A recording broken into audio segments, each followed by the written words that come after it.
بسم اللہ الرحمن الرحیم نحمدہ ونصلی ونسلم علی رسولہ الکریم۔ آج کا ہمارا ٹاپک علم الصرف ہے۔ اس کے متعلق ہم اہم اور بنیادی باتیں پڑھیں گے۔ تو سب سے پہلے صرف، اس کا لغوی معنی ہے پھیرنا، اور اصطلاح میں علم صرف سے مراد وہ علم ہے جس میں کلموں کے بنانے اور ان میں تغیر کرنے کا طریقہ بیان کیا جائے۔ نحو کے اندر عام طور پہ یہ بتلایا جاتا ہے کہ آخری حرف کے اوپر زبر ہے، آخری حرف کے نیچے زیر ہے، آخری حرف کے اوپر پیش ہے، اور صرف میں عام طور پہ شروع اور درمیان والے حروف کے متعلق بتلایا جاتا ہے کہ اس کو کس شکل میں پڑھیں، کس جگہ پہ زبر پڑھیں، کس جگہ پہ زیر پڑھیں، کس جگہ پہ پیش پڑھیں۔ تو گویا کہ صیغوں کے بنانے کا طریقہ، صیغوں میں تغیر اور تبدیلی کا طریقہ علم الصرف کے اندر بتلایا جاتا ہے۔ اور یوں بھی آپ کہہ سکتے ہیں کہ علم صرف کا زیادہ تر تعلق فعل کے ساتھ ہے، جبکہ علم النحو کا زیادہ تر تعلق اسم کے ساتھ ہے۔ فعل کی قسمیں، فعل کی تعریف آپ سن چکے ہوں گے۔ فعل وہ کلمہ ہے جو اپنا معنی بتلانے میں کسی دوسرے کا محتاج نہ ہو اور تینوں زمانوں میں سے کوئی ایک زمانہ اس کے اندر موجود ہو۔ اب اگر آپ سے سوال میں پوچھا جائے فعل بالحاظ زمانہ کتنی قسم پر ہے، تو آپ نے اس کا جواب 3 کہنا ہے: فعل ماضی، فعل حال اور فعل استقبال۔ ویسے اگر فعل کی قسمیں پوچھی جائیں تو کچھ حضرات کہتے ہیں 4 ہیں اور کچھ کہتے ہیں 3 ہیں، جبکہ پنجاب یونیورسٹی کے نصاب میں جو کتاب الصرف عبد الرحمن عمر تصریح کی ہے، اس نے 3 قسمیں لکھی ہیں۔ ہاں، نوٹ ڈال کر یہ بھی کہا ہے کہ بعض لوگ یہ کہتے ہیں فعل کی 4 قسمیں ہیں اور وہ چوتھی قسم نہیں ہے۔ بہرحال فعل ماضی وہ فعل ہے جس سے کسی زمانہ گزشتہ میں واقع ہونا سمجھا جائے، یعنی جس سے یہ معلوم ہو یہ کام زمانہ ماضی میں ہوا ہے تو مثبت ہے، نہیں ہوا ہے تو منفی ہے۔ یہ آسان ہے۔ کاتبہ، اس نے لکھا۔ مضارع وہ فعل ہے جس میں زمانہ حال یا آئندہ میں، تو مضارع کے اندر 2 زمانے پائے جاتے ہیں، حال کا زمانہ بھی، آئندہ کا زمانہ بھی، جس کو استقبال کہتے ہیں۔ کسی کام کے ہونے یا نہ ہونے کی خبر ہو، جیسے یقرأ پڑھتا ہے یا پڑھے گا، یاکل کھاتا ہے یا کھائے گا، یضرب مارتا ہے یا مارے گا، وہ ایک شخص زمانہ حال یا زمانہ استقبال میں۔ فعل کی قسموں میں سے ایک قسم ہے امر۔ امر کا لغوی معنی تو آرڈر اور حکم ہے۔ امر کی تعریف یہ ہے جس کے ذریعے کسی کام کرنے کا حکم ہو، تو وہ فعل جس میں کسی کام کا لازمی طور پہ حکم دیا جائے اس فعل کو کہتے ہیں امر، جیسے اقرا پڑھ تو۔ اور قرآن مجید کی ابتدا، قرآن مجید کی سب سے پہلی وحی کی پہلی آیت بھی امر کے صیغے سے شروع ہے، اقرا۔ نہیں کا لغوی معنی روکنا ہے۔ فعل نہیں سے مراد وہ فعل ہے جس کے ذریعے کسی کام سے روکا جائے، جیسے کہا جائے لا تضرب۔ فعل کی 2 قسمیں اور بھی ہیں۔ فعل کی یہ 2 قسمیں اس لحاظ سے ہیں کہ فعل کا معنی فاعل پر مکمل ہو جاتا ہے یا نہیں۔ اگر فعل صرف اپنے فاعل پر مکمل ہو جائے تو اس کو کہتے ہیں فعل لازم، اور اگر فعل اپنے فاعل پر مکمل نہ ہو بلکہ اس کو مفعول کی بھی ضرورت ہو تو اس کو کہتے ہیں فعل متعدی۔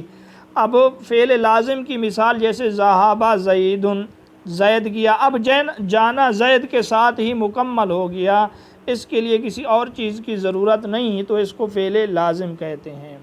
اور فعل متعدی کہتے ہیں جس میں مفعول کی ضرورت ہو، جیسے رأیت، میں نے دیکھا۔ ضروری بات ہے، جب میں نے دیکھا تو کسی چیز کو دیکھا، اس چیز کا ذکر ضروری ہے، تو رأیت کتابا یا رأیت زیدا رأیت عمرا، میں نے کتاب دیکھی ہے، میں نے زید کو دیکھا ہے، میں نے عمر کو دیکھا ہے، تو اس کو کہتے ہیں فعل متعدی۔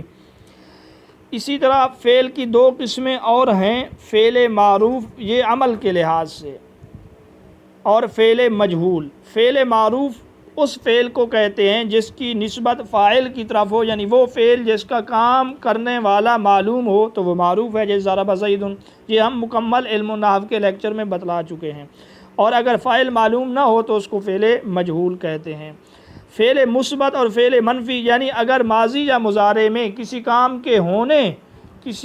کے ہونے کے متعلق بتلایا جائے تو اس کو کہتے ہیں مثبت، اور اگر نہ ہونے کے متعلق بتلایا جائے تو منفی۔ یہ آسان اور بنیادی چیزیں ہیں۔ اور فعل کے منفی بنانے کے لیے شروع میں فعل کے ما یا لا جو حرف نفی ہیں لگا دیتے ہیں۔ یاد رکھیں فعل ماضی کے کل 14 صیغے ہیں۔ ویسے تو اس کے صیغے 18 بنتے ہیں، لیکن عرب زبان میں کچھ صیغے مشترک ہوتے ہیں، اس وجہ سے فعل ماضی ہو یا فعل مضارع اس کے کل صیغے 14 ہیں۔ یہ فعل کے صیغے 14 بنتے ہیں فاعل کی حالت کے لحاظ سے، یعنی فاعل کی 3 حالتیں ہیں۔ کام کرنے والا یا تو متکلم ہوگا، یعنی بذات خود ایک بندہ جو بتلا رہا ہے وہی خود ہوگا، یا کام کرنے والا اس وقت غائب ہوگا، غیب کے متعلق بتلایا جا رہا ہوگا، یا کام کرنے والا اس وقت مخاطب ہوگا۔ تو یہ ہو گئی 3، اور پھر ہر ایک کی 2 حالتیں ہیں، یا تو وہ مذکر ہوگا یا پھر وہ مؤنث، اور کام کرنے والے پھر یا ایک بندہ ہے یا 2 بندے ہیں یا 2 سے زائد ہیں۔ اگر ایک ہے تو اس کو واحد کہیں گے، اگر 2 ہیں تو اس کو تثنیہ کہیں گے، اور اگر 2 سے زائد ہیں تو اس کو جمع کہیں گے۔ اس طرح کل قسمیں 18 جا کے بنتی ہیں۔ لیکن فعل ماضی میں متکلم جس کی کم از کم 6 حالتیں بنتی ہیں، عربی میں اس کو 2 صیغوں میں بند کر دیا گیا ہے، اس وجہ سے کل صیغے ماضی کے جا کے بنتے ہیں 14۔ تو متکلم کے 6 صیغوں کو 2 صیغوں میں ادا کر دیتے ہیں۔ ضربتو، اس میں واحد متکلم بھی ہے، اس میں واحد متکلم کے ساتھ ساتھ مذکر بھی ہے، اس میں مؤنث بھی ہے، اور ضربنا کے اندر تثنیہ بھی ہے، ضربنا کے اندر جمع بھی ہے۔ اس لحاظ سے یہ 6 صیغے 2 صیغوں سے ادا ہو جاتے ہیں۔ فعل ماضی مجہول بنانے کا طریقہ۔ مجہول کا معنی آپ پہلے جان چکے ہیں، فعل مجہول اس کو کہتے ہیں جس کا فاعل معلوم نہ ہو۔ یاد رکھیں یہ فعل جو بنتے ہیں یہ بنتے ہیں مصدر سے۔ مثال کے طور پہ ضرب ایک مصدر ہے، اس کا معنی ہے مارنا۔ اب ہم اس سے فعل مطلق کیسے بناتے ہیں؟ عرب حضرات نے بتایا مصدر سے جب آپ فعل بناؤ تو فعل ماضی ہو، پہلے کلمے کے اوپر بھی زبر دے دو، دوسرے کے اوپر بھی زبر دے دو، تیسرے کے اوپر بھی زبر دے دو، تو ضربن سے ضربا فعل ماضی ہم نے بنا لیا۔ اب فعل ماضی مجہول بنانے کے لیے کچھ اور کرنا پڑے گا۔ ضربا سے فعل ماضی مجہول بنتا ہے ماضی معروف سے۔ فعل ماضی معروف تو بناتے ہیں مصدر سے، اور فعل مجہول بناتے ہیں معروف سے۔ طریقہ کار کیا ہے؟ سب سے پہلا حرف جس کے اوپر ضمہ تھا، جس کے اوپر فتح تھا اس کے اوپر ضمہ دے دیں۔ ضربا سے زو بن گیا۔ اب دوسرا حرف جو ہے اس کے اوپر زبر تھا، اس کو زیر دے دیں۔ پہلے زبر کو پیش سے بدلیں گے، دوسرے زبر کو زیر سے بدلیں گے، تو یہ بن گیا زوری۔ آخر میں آپ پہلے سن چکے ہیں فعل ماضی مبنی ہے۔ مبنی وہ ہے جس کے عامل کے بدلنے سے کسی حالت میں اس کے آخر میں تبدیلی نہیں آتی، تو با کو اسی طرح با ہی رکھیں گے، تو یہ ضربا سے زوریبا بن گیا۔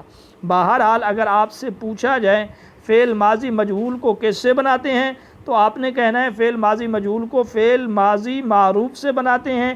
بنانے کا طریقہ یہ ہے پہلے حرف کو ضمہ دے دیں، اور دوسرے کو کسرہ دے دیں، اور تیسرے حرف کو اپنی اصلی حالت پہ برقرار رکھیں۔ فعل مضارع کی علامتیں 4 ہیں، اور ان کے مجموعے کو کہتے ہیں عطین۔ پوچھا جا سکتا ہے حروف عطین کس کی علامت ہیں؟ تو حروف عطین فعل مضارع کی علامت ہیں۔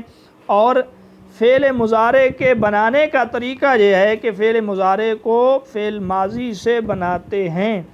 اس طرح کے حرف عطین میں سے کوئی حرف لگا کر فعل ماضی کے پہلے والے حرف کو ساکن کر دو اور آخر کو ضمہ دے دو۔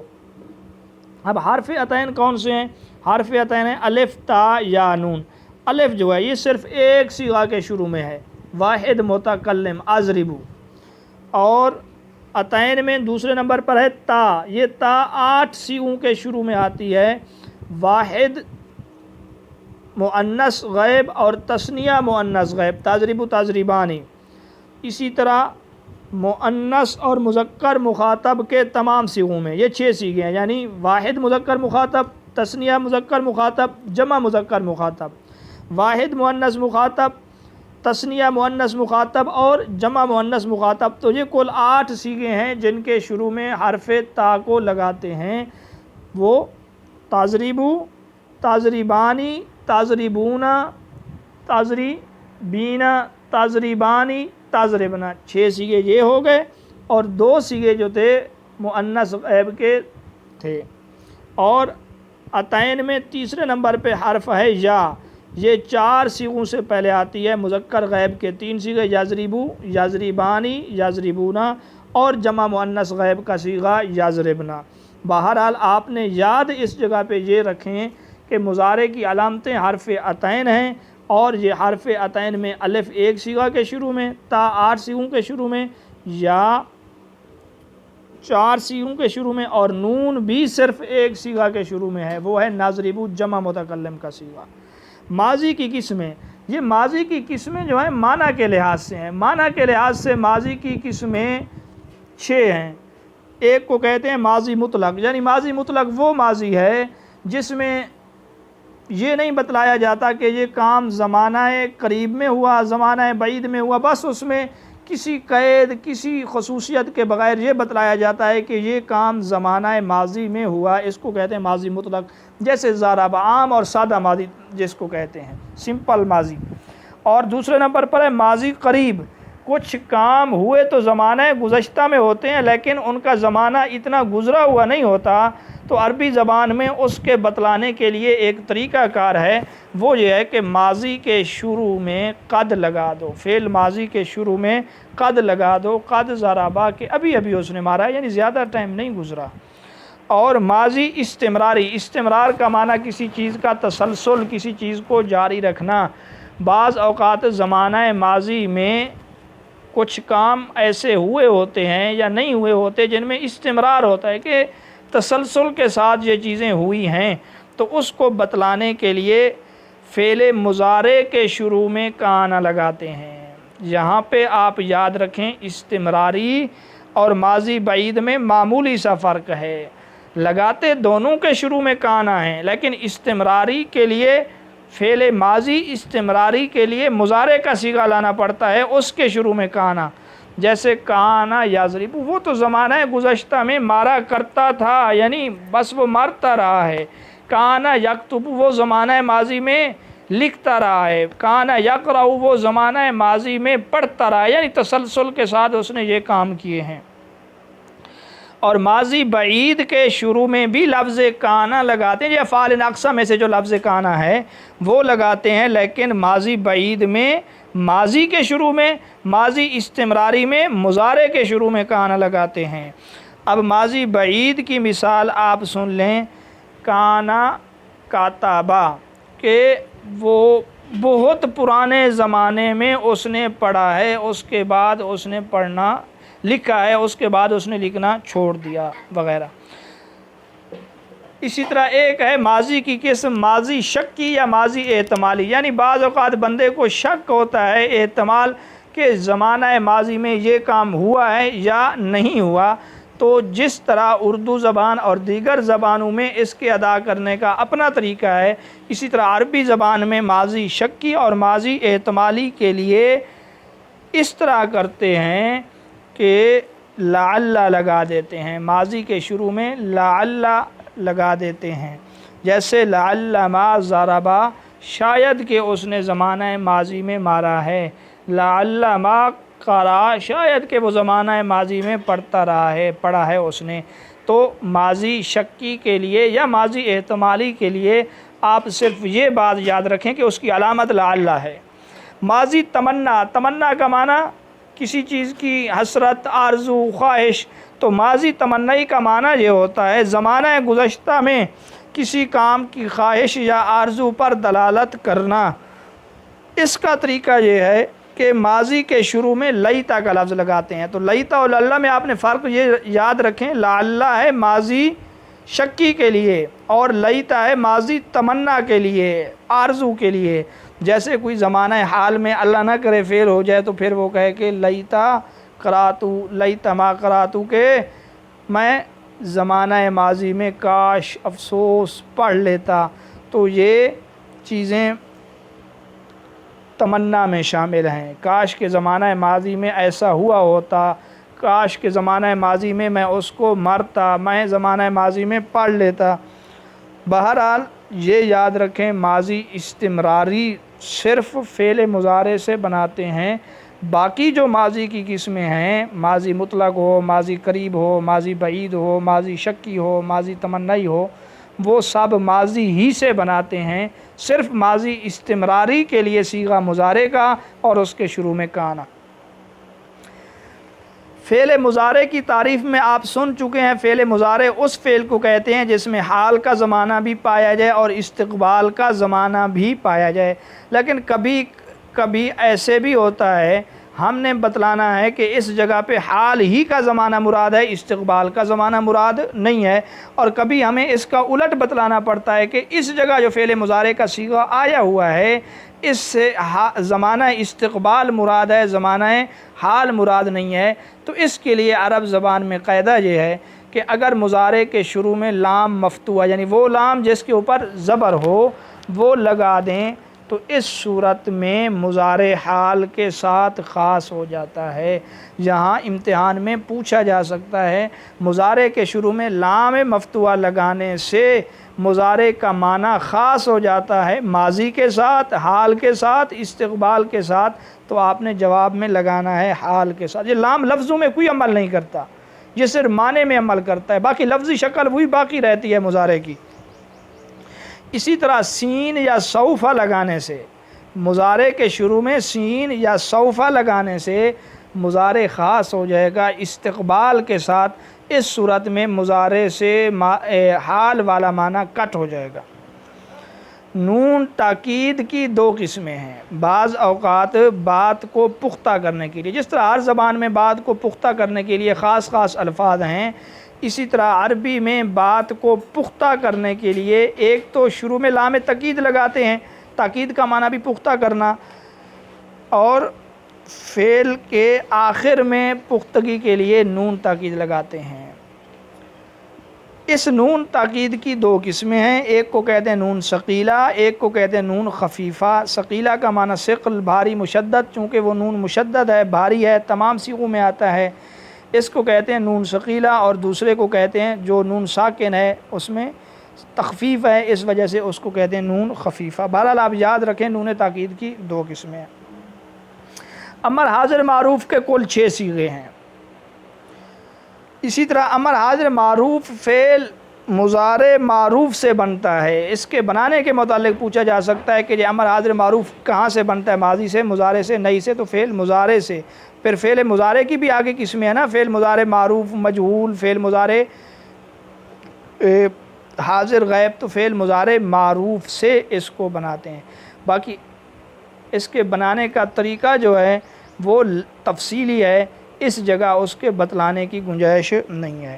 حروف اصلیہ کے لحاظ سے فا عین لام جو ہے یہ حرف اصلی ہیں، اس لحاظ سے اسم کی 3 قسمیں ہیں. ابتداءً ثلاثی یعنی وہ اسم جس میں 3 حرف اصلی ہوں، اور رباعی یعنی وہ اسم جس میں 4 حرف اصلی ہوں، اور خماسی یعنی وہ اسم جس میں 5 حرف اصلی ہوں. پھر ہر ایک کی 2 قسمیں ہیں.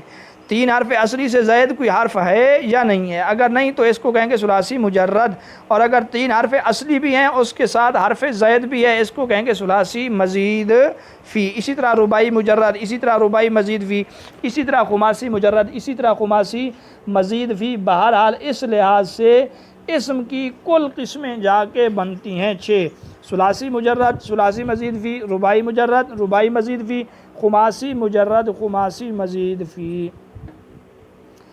حروف میزانی یا حروف میزان جو ہے یا حروف اصلی وہ فا عین لام کو کہتے ہیں. فا عین لام یہ عربوں نے قاعدہ مقرر کیا کہ کسی وزن بناتے وقت جو الفاظ فا عین اور لام کلمہ کے مقابلے میں آتے ہیں وہ حروف اصلیہ ہیں، اور اس کے علاوہ جو حروف ہیں وہ حروف زوائد ہیں۔ ثلاثی مجرد کے کل 6 ابواب ہیں، ان میں سے پہلے 3 ابواب جو ہیں ان کو ام الابواب کہتے ہیں، یعنی ابواب کی بنیاد 3 ابواب ہیں۔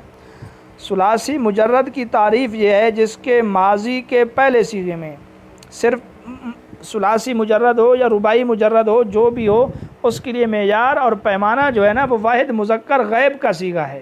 تو ثلاثی مجرد اس کو کہتے ہیں جس کے ماضی کے پہلے صیغے میں 3 حرفوں کوئی حرف زائد نہ ہو، جیسے ضربہ فعل کے وزن پر ہے، کوئی حرف زائد نہیں ہے۔ اور ثلاثی مزید فی اس کو کہتے ہیں جس کے 3 حرف اصلی سے زائد کوئی حرف موجود ہو، جیسے اکرامہ۔ اب یہ اصل میں اکرامہ میں کارما جو ہے، کرم کاف را میم، یہ تو فا عین لام کے وزن پر ہیں، اور حمزہ جو ہے یہ پہلے زائد ہے، اس کو ہم کہیں گے ثلاثی مزید فی۔ ثلاثی مزید فی کے کل 12 ابواب ہیں، یہاں کچھ طلباء کہتے ہیں 14 ہیں، کچھ کہتے ہیں 10 ہیں۔ یاد رکھیں عبد الرحمن امر تصری نے اپنی کتاب میں 12 ابواب ہی لکھے ہیں۔ ان میں سے بے حمزہ وصل، بے حمزہ وصل کا مطلب ہے حمزہ وصلی کے بغیر، یا تو ان میں حمزہ ہے ہی نہیں، جس طرح باب تفعیل ہے، باب مفعل ہے، یا ان میں حمزہ تو ہے لیکن حمزہ قطعی ہے۔ تو یہ بے حمزہ وصلی کے ابواب 5 ہیں، اور حمزہ وصلی کے ابواب 7 ہیں۔ حمزہ وصل کیا ہے؟ حمزہ وصل وہ حمزہ ہے جو درمیان کلام میں گر جاتا ہے۔ تو وصل کا معنی ملانا، چونکہ یہ ایک لفظ کو یہ ملانے کے لیے آتا ہے، اس وجہ سے اس کو حمزہ وصلی کہتے ہیں، اور یہ درمیان کلام میں جہاں کہیں بھی ہوتا ہے یہ حذف ہو جاتا ہے۔ اور حمزہ قطعی جو ہے وہ درمیان کلام میں باقی رہتا ہے۔ یاد رکھیں اکرامہ باب افعال کا جو حمزہ ہے یہ حمزہ قطعی ہے، حمزہ وصلی نہیں ہے۔ رباعی مجرد، رباعی مجرد اس کو کہتے ہیں جس کے حرف اصلی کی تعداد 4 ہو، 4 سے زائد کوئی حرف نہ ہو۔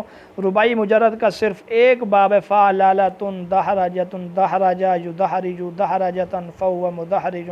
بہرحال یہ رباعی مجرد کا ایک باب ہے۔ رباعی مزید فی کے 3 ابواب ہیں۔ رباعی مجرد اس کو کہتے ہیں جس کے حروف اصلی 4 ہوں، کوئی حرف زائد نہ ہو۔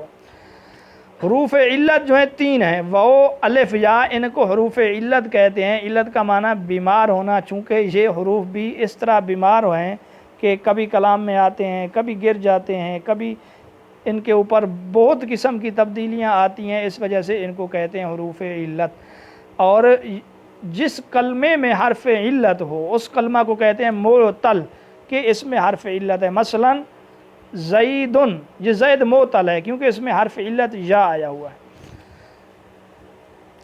اسی طرح بعض اوقات حرف اصلی کے مقابلے میں حمزے والا حرف آ جاتا ہے، اس کو کہتے ہیں محموز۔ آپ مثال سمجھیں، سآلا سین حمزہ لام، تو اس کو کہیں گے محموز۔ قارآ، قارآ میں آخر میں حمزہ ہے تو اس کو کہتے ہیں محموز۔ بہرحال اگر حمزہ ہو فا کلمہ کی جگہ پہ تو اس کو محموز الفا کہیں گے، عین کلمہ کی جگہ پہ وہ محموز العین کہیں گے، اور لام کلمہ کی جگہ پر ہو محموز اللام کہیں گے۔ جس کلمہ میں 2 حرف ہم جنس ہوں، ایک جنس کے ہوں، تو اس کو مضاف کہتے ہیں۔ مضاف کا معنی 2 دگنا ڈبل، کیونکہ یہاں پر بھی ایک حرف 2 مرتبہ ہے تو اس وجہ سے اس کو مضاف کہتے ہیں۔ اس کی مثال آپ یوں سمجھیں جس طرح کہ عربی زبان میں ایک لفظ ہے جیسے اذا زلزلت الارض زلزالہا۔ اب یہ زلزلہ جو ہے اس میں 2 حرف ایک جنس کے ہیں، زالام زالام۔ اسی طرح ایک اور مثال ہے عسعس والصبح واللیل اذا عسعس، تو عسعس عین سین، یہ سب مضاف کی مثالیں ہیں۔ اور جس کلمہ میں ان تمام میں سے کوئی نہ ہو، یعنی جس کلمہ کے حروف اصلی میں حرف علت نہ ہو، حروف اصلی میں سے حمزہ نہ ہو، حروف اصلی میں سے 2 حرف ایک جنس کے نہ ہوں، تو اس کو کہتے ہیں صحیح۔ جیسے ضربہ، نہ اس میں حمزہ ہے، نہ اس میں حرف علت ہے، نہ اس میں 2 حرف ایک جنس کے ہیں، تو یہ صحیح ہے۔ اور بعض اوقات یوں بھی ہوتا ہے کہ ایک ہی لفظ کے حروف اصلی میں 2 حرف علت ہوتے ہیں، جیسے وقت یون، تو اگر وہ دونوں آپس میں ملے ہوئے ہوں، یعنی دونوں ایک فا کلمہ کی جگہ پر ہے، ایک عین کلمہ کی جگہ پر ہے، یا ایک عین ہے دوسرا لام ہے، تو اس کو کہیں گے لفیف مقرون، کہ یہ دونوں حرف علت ہیں، دونوں آپس میں ملے ہوئے ہیں۔ اور اگر دونوں علیحدہ ہوں، ملے ہوئے نہ ہوں، مثلا ایک وا کلمہ کی جگہ ایک فا کلمہ کی جگہ پر ہے اور ایک لام کلمہ کی جگہ پر ہے، تو اس کو کہیں گے لفیف مفروق، فرق سے ہے کہ یہاں آپس میں جدا جدا ہیں۔ تو بہرحال یاد آپ یہ رکھیں کہ اگر حرف اصلی کی جگہ دو حرف علت آ جائیں تو اس کو کہیں گے لفیف، اور اگر دونوں ملے ہوئے ہوں تو اس کو کہیں گے لفیف مقرون، اور اگر دونوں جدا جدا ہوں تو اس کو کہیں گے لفیف مفروق۔ اب آپ مثال سنیں، جیسے وقع یا وقیون، اب دیکھو وہ ہے فا کلمہ کی جگہ پہ، پھر قاف ہے، پھر یا ہے، یہ آپس میں ملے ہوئے نہیں ہیں تو یہ لفیف مفروق ہیں۔ اور لفیف مقرون کی مثال دیکھیں، طیون، طوا طیون، یہ اصل میں تھے طاوایون، یعنی ایک طا ہے، پھر وا ہے، پھر یا ہے، دو حرف علت ہیں، دونوں آپس میں ملے ہوئے ہیں تو اس کو کہیں گے لفیف مقرون۔ بہرحال یہ تھا ہمارا آج کا لیکچر، اجازت دیجیے، پھر ملیں گے انشاءاللہ ایک اور نئے لیکچر کے ساتھ۔ اللہ حافظ۔